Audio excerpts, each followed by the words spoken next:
Number 10. At the number 10 spot, it is Yakuza 4. So Yakuza 4, sits at the number 10 spot. I had a lot of fun playing this game. They had things that were missing from Yakuza 3 and that they added into Yakuza 4, like the host system, stuff like that. But playing through, the characters, I love playing through all the characters. Or more, about 3 of the characters. I think for me, Tanimura is the more weakest character, or for storyline at least. I enjoy the most is Akiyama, because the way he is. But playing through, Kiryu, Akiyama, Sajima, and Tanimura was pretty cool. I mean, you get a different aspect from different characters. But the Yakuza game is a little bit different from the other games, because it's an action game mixed with RPG with a brawler. Just because, and it's open world too, or somewhat open world. But just because you can go out there and, like I said, you could do hostess stuff, like dress them up and things like that. You go play golf, play baseball, go fishing, and just do things like that. And go play not poker, but gamble and stuff like that. But when it comes down to it, the action is probably what I like the most from it. It's a little bit arcadey. Just like it's a brawler, so it's a little bit arcadey, but there's the fact that you could pound somebody's face in and stuff like that. I gotta say, I love it like that.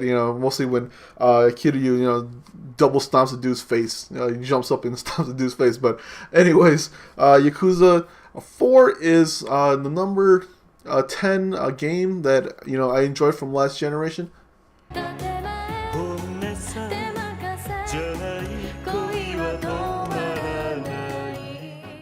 Number 9. At the number 9 spot, it is Infamous. So, me being a big fan of, comic book characters like the DC and Marvel, characters, I was a big fan of Infamous, of course, because he is literally a comic book character brought into the game here.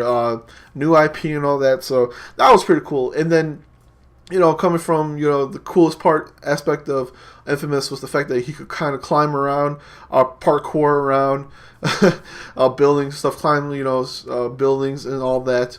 And the fact that he also has electricity as his power. You do fight against other, what they are called as conduits, or they're kind of like Cole himself. They have powers and stuff like that because of the big explosion that happens, beginning of the game. But at the same time, the storyline is okay, I guess. You kind of just follow it through. The ending to me was pretty cool. Really didn't see that coming, so it kind of blew my mind. Other little things, I love about the game is the cool aspect of having a morality system in the game. You have the good side, which you do good deeds, you build up a really a good side to it, and then if you do bad deeds, you build up a bad side, and each one has different type of abilities and powers, and little small things like that. The bad guys are a little bit more. They have a lot more power. They can let things explode more. They can make things explode more. Just the fact that you don't have to worry about people around you. On the good side, you have more little smaller abilities that kind of zap certain people, mostly the other conduits. But you can also help, pedestrians out when they're injured. You could, defib them, and then they come back alive and they give you XP. That's cool. And then a small little tidbit about being a good guy is you do get, help from the pedestrians too. They, wherever they're walking around, they see you and they cheer for you. And then if you're fighting, they actually come and throw rocks at other conduits. And, it kind of just knocks them down, or knocks them off their feet and stuff like that. So it gives you more time. So that's pretty cool, for the game itself. But like I said, I was a big fan of comics, and this is the perfect game to kind of get into, the PS3. One of the more bigger games. I really enjoyed it. And like I said, I really enjoyed 2 too, but Infamous 2, but this one for me had a better storyline and had a more bigger wow factor to it.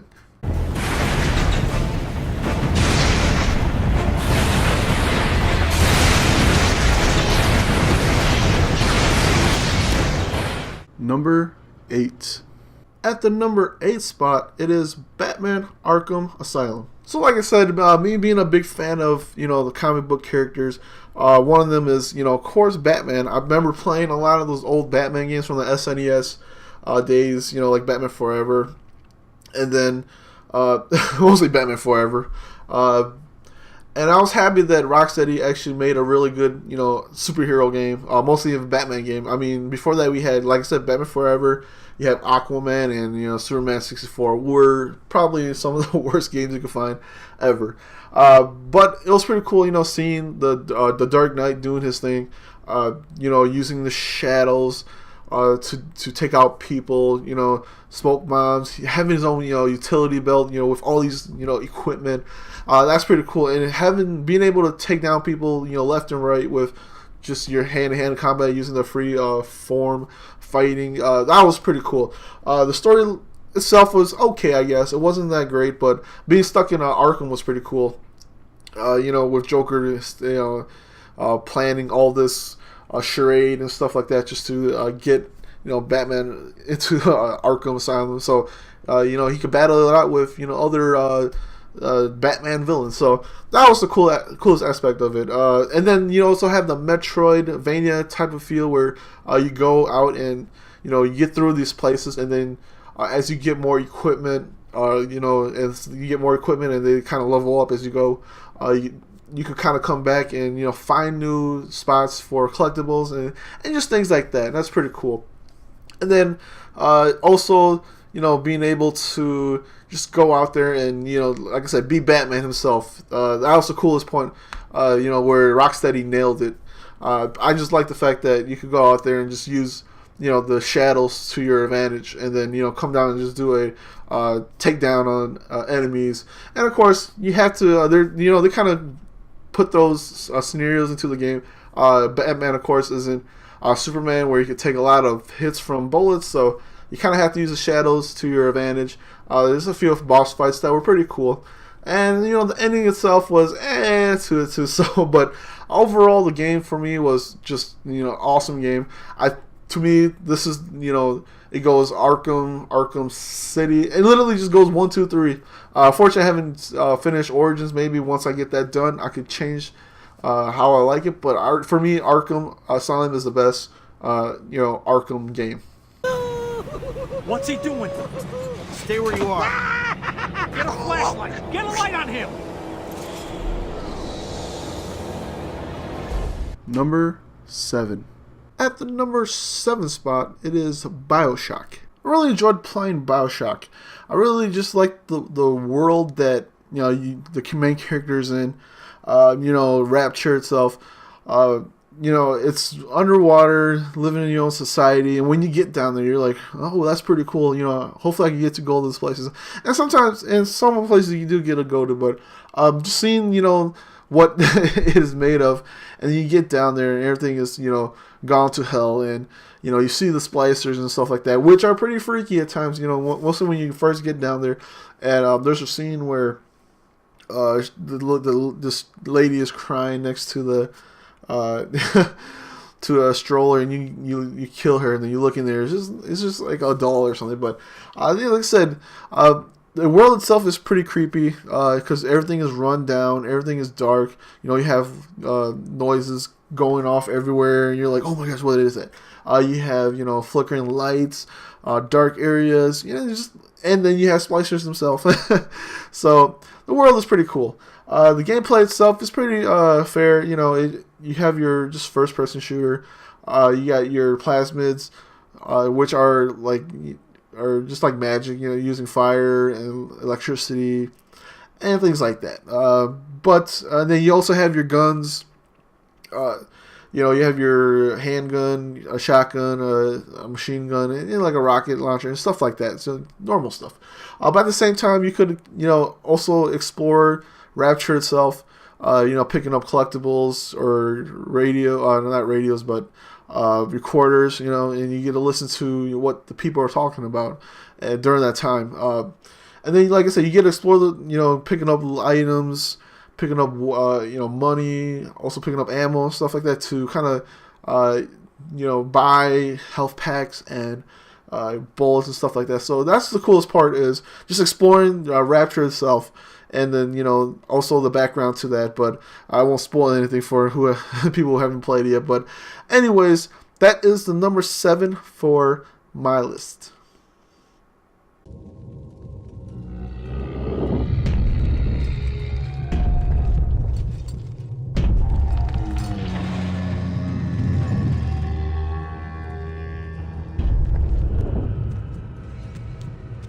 Look, Mr. Bubbles, it's an angel.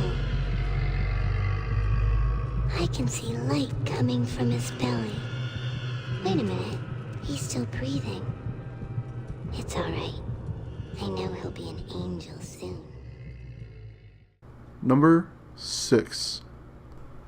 At the number 6 spot, it is Fallout 3. So playing Fallout 3 the first time for me, I was pretty intimidated. I mean, I literally gave up, and I don't think I even passed Megaton. I think that's what the city was called, and that was early on in the game.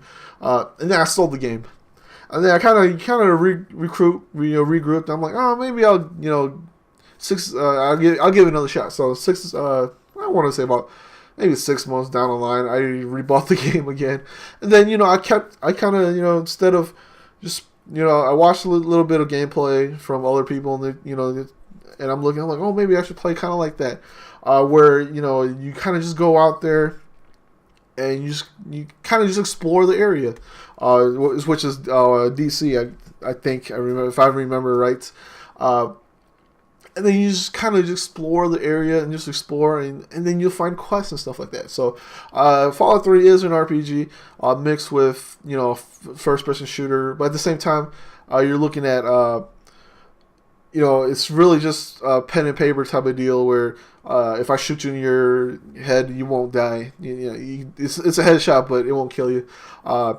and it takes off life. But the coolest part is VATS, I would say. Going into this kind of almost Matrix style, where you get a pinpoint where you want to shoot next, and it shoots into those spots. So you're like the head, body, arms, or legs. So that's cool. That's pretty cool aspect to it. But the post-apocalyptic theme to the game is what captures what I like about Fallout 3 is everything's in ruins. You got to go out there, survive a bit. If you wanted to pump it up to the hardest level, you have to always drink water. So, but I played it on the medium, I think medium difficulty, which it's just you go out there and just do your thing. You also have a lot of quests you can go on. There is a ton of quests. Fortunately, the game is a little bit glitchy, but for me, I really didn't run into any of the glitches. I know my brother did, but at the same time, I really enjoyed just going out there and exploring. That's the whole point of, for me at least, the Fallout games. It's just to go out there, explore, take on quests. Like I said, there's a lot of them, so it kind of you will get overwhelmed by them, but just kind of take it one by one. That's how I got over the difficulty of the game. And at the same time, no one really mentions this, but I really do enjoy just listening to the radio, the old, was it 50s, 60s music, and just listen to them. I love it. I love the old time music, and it kind of goes into the theme itself, even though it's not 1940s, 1930s. It's like, a little far ahead. I don't really know what year, but it's not during those times. But it makes it feel like that, just the way everything is, everything kind of looks. But and then you also have DLCs that came out, pretty hefty DLCs. I think there was like 4 or 5 of them. I can't remember, but they all have their own little themes to them. Give you different types of weapons and stuff like that, or armor. Which, if I want to talk about the weapons, they come in a bundle. They come with a lot. I'm a hoarder. You get your own house. I put all my guns into my storage locker and stuff like that. So the game is pretty cool. I mean, it's in the realm of where Skyrim is, but for me, Fallout outweighs Skyrim at this moment.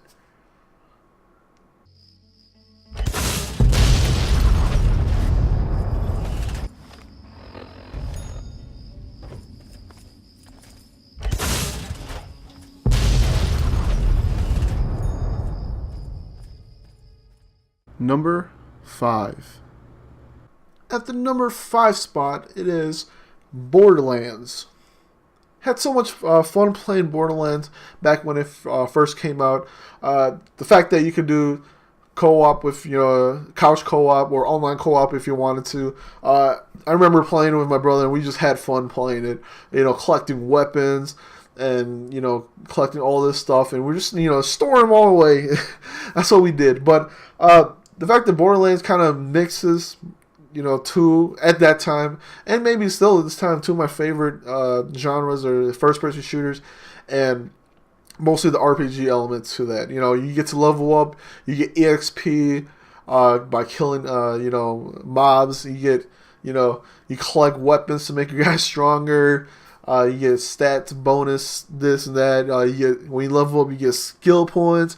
All of that just makes the game fun. And then at the same time, you run through a structured mission where, unfortunately, I don't remember much about this storyline. Just like what, the Borderlands 2, I don't remember much about it either. But, we just had fun, just doing goofy things. Just going out there, jumping on, things and driving off cliffs, stealing each other's weapons. We see that super ultra, rare weapon we see, and we're like, oh, yank it. And stuff like that was pretty cool. Just having fun, and that's what the game is all about. It's just having fun. The characters are pretty awesome. You get 4 of them, and each one has their own style of gameplay that you want to do. You want a long range, you pick the sniper guy. If you want more of like a melee type or more of a bruiser, you pick the buff guy, or you want a guy who's what I get into. But the game itself is just fun. You have bosses, all of that. I mean, what can I say about the game? It's pretty much everybody's dream game. You can get from anything. So, and then Gearbox Software took advantage of that, and that's pretty cool. Unfortunately, 2, two was still a good game, but I didn't have as much fun as I did with 1, and I don't even know why. Why is that? Because I did buy 2 copies, one for my brother, one for me, and then we played it, and we just didn't have as much fun, But anyways, Borderlands is the number 5 on my list. Number 4, sitting at the number 4 spot, it is Call of Duty 4 Modern Warfare. So, before playing, Call of Duty, I was just, I love just playing, RPG games. I mean, my PS2 collection is RPG. My PlayStation 1 collection was RPG. And, I remember working, and my buddy's like, hey, you want to try out Call of Duty? I'm like, that's okay. I'm not a big fan of, FPS. I was never really a big fan of it. Never played it back then. So, But, he kept bugging me, and I decided to play it, and then, I was just hooked from then. And, I put in so many hours into Call of Duty 4. I love the storyline. I love the way they told it.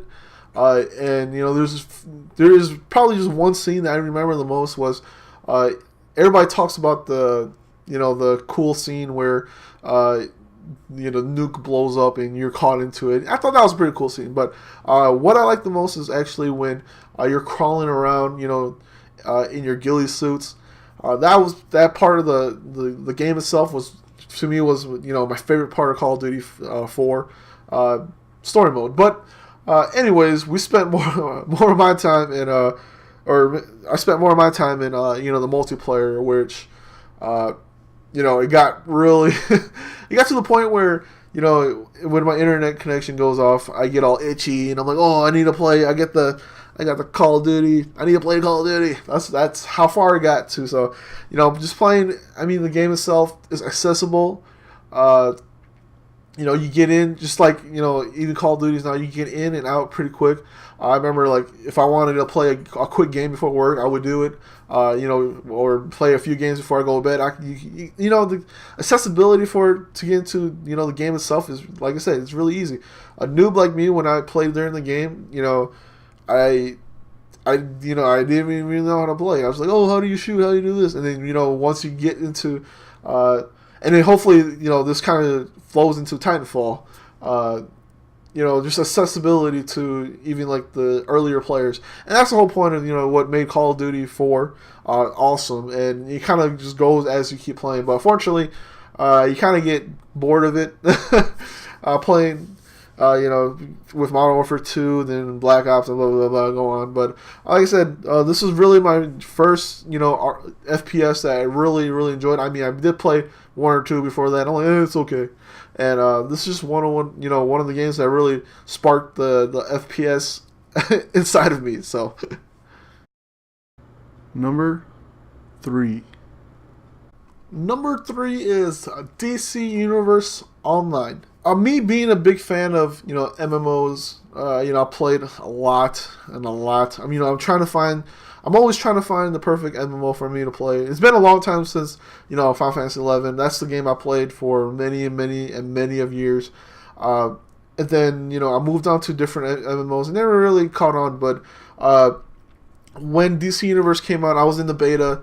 Early beta, and then I was also in the beta before that, before it actually came out on the PS3 and PC, and I really enjoyed it. I mean, getting to level, I think during the beta was 25 at that time. I can't remember, but getting to that level was, it's the game. Like I said, Call of Duty. This game is really accessible to newer players. The level cap is low. A lot of people really didn't like that the level cap is only 30, but I can see where they're going at. But anyways, the game itself, it plays like an MMO, but at the same time, it's more action-y. You don't sit there and let your characters attack, and then it just auto-attacks. You have to do everything by hand. You have to press square to, do moves, and then L1 square, triangles, to do, powers and stuff like that. So it was pretty cool. It kept your mind thinking. Coming from a Final Fantasy where it's just, hey, let me have my guy just attack him real quick here, and I can kind of go grab a drink and come back, and that's what Final Fantasy 11 was if you were a DPS. But in this game, you have to always keep your head in the game. You can't really let it go. I mean, even when now I go back and play, I kind of just stroll off. I'm a healer, so I kind of stroll off, and I'm like, oh my gosh, this guy's almost dead, and I gotta heal him real quick. So the game itself is cool. Then it combines, like I said, about Infamous and Batman.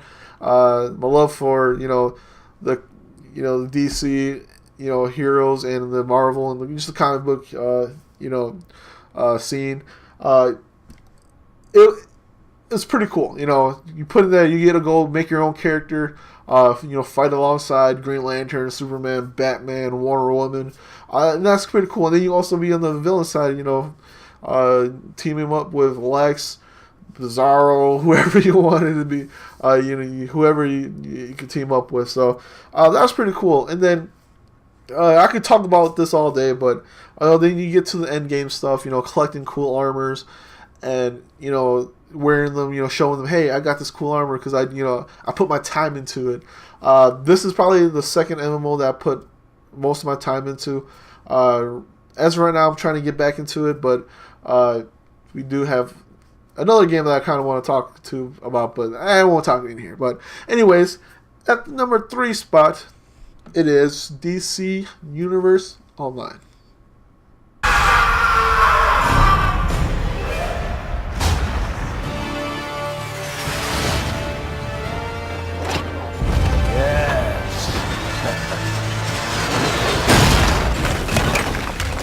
Number 2. Number 2 on my list is The Last of Us. I know. This game just came out last year. How can it be on my game? My list of the last generation, my top list of the last generation. I just have a lot of fun playing this game. Just the fact that the world they live in is a post-apocalyptic world. Of course, everything is infected, or everybody's living on in quarantine zones, and just things like that. And then the character himself, Joel, isn't really a good guy or a bad guy. I mean, he's just out there living in the world. They do bad things. I mean, they kill other people, but at the same time, it's kind of you fight or you die, pretty much. Because the fact that you have things on you, you have food, you have water, you have weapons on you, and at the same time, people would want that. So the world they live in is pretty cruel, and that's pretty cool.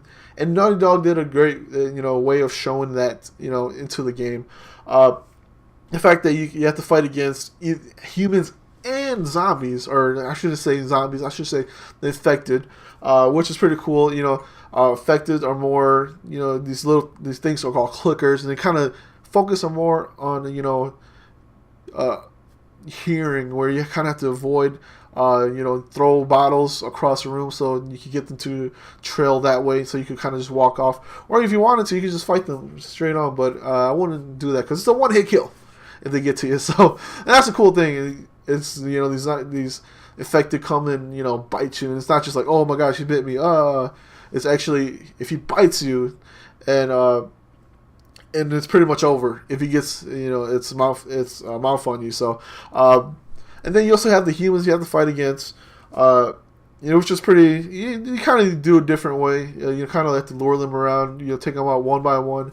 But at the same time, you could go out there and start shooting. But you do kind of come with limited ammo and things like that. So that's the reason why you really don't want to get into a gunfight. Gameplay wise, like I said, it's a third person shooter. You could craft things. You could grab with kind of a. It's not as big an exploration as Bioshock, but at the same time, you kind of explore an area, kind of pick up materials to make things.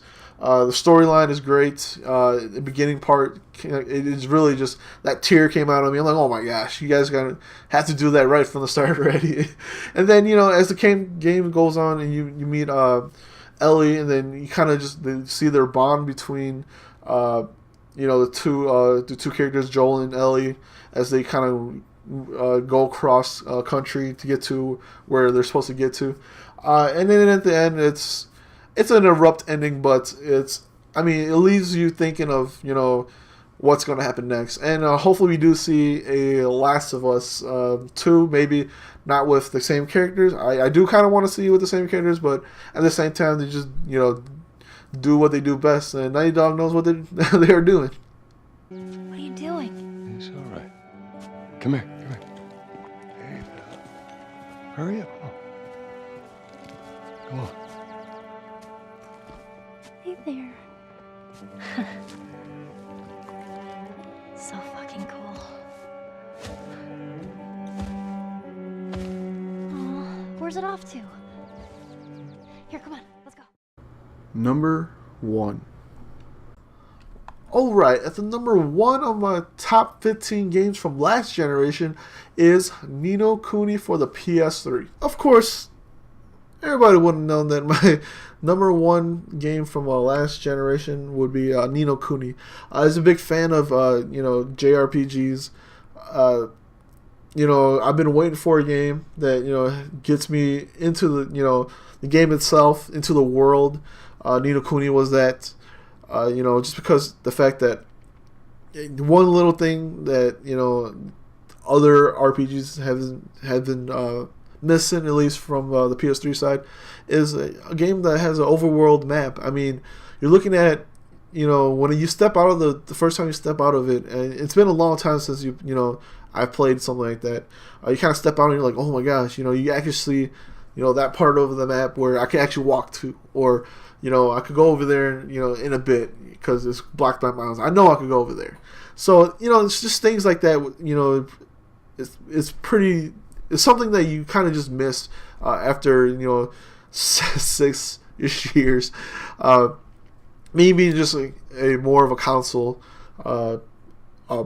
player. So at the same time, you also have the battle system. It has it's more akin to like a Tales game. Where you press a button and it attacks. It's not just you're sitting there and attack. You actually have to move around, dodge attacks, dodge special attacks and things like that. At the same time, you also have a kind of a Pokemon collecting, part of the system too, where you collect your own monsters, and then you fight them, of course, just like Pokemon. and it's pretty cool. I mean, I just the battle system itself. I wish Pokemon would probably go into that realm, and hopefully we do see something like that. So if a Pokemon does come up for the consoles, or at least one of the Nintendo consoles, but I do really enjoy the storyline too. I want to say just that beginning part gets tugs at your heart already, and then you kind of just play as Oliver throughout the game. Getting more friends, you getting more monsters. It kind of pretty much just as you would probably see in a lot of RPG games, kind of just battle the bad guy, and then you also have different kind of quests you can do, given out by different NPCs. Then you got to collect rare monsters. You can go and gamble some at cool places. And I gotta have to say, two things I really love about the game is the art direction that they had. Gotta love that, and the music to the game itself. Probably one of my favorite battle themes, and one of the main themes from a video game will be from Kuni itself. So, anyways, that is the number one game on my list. And hopefully I'll see everybody next time. Please.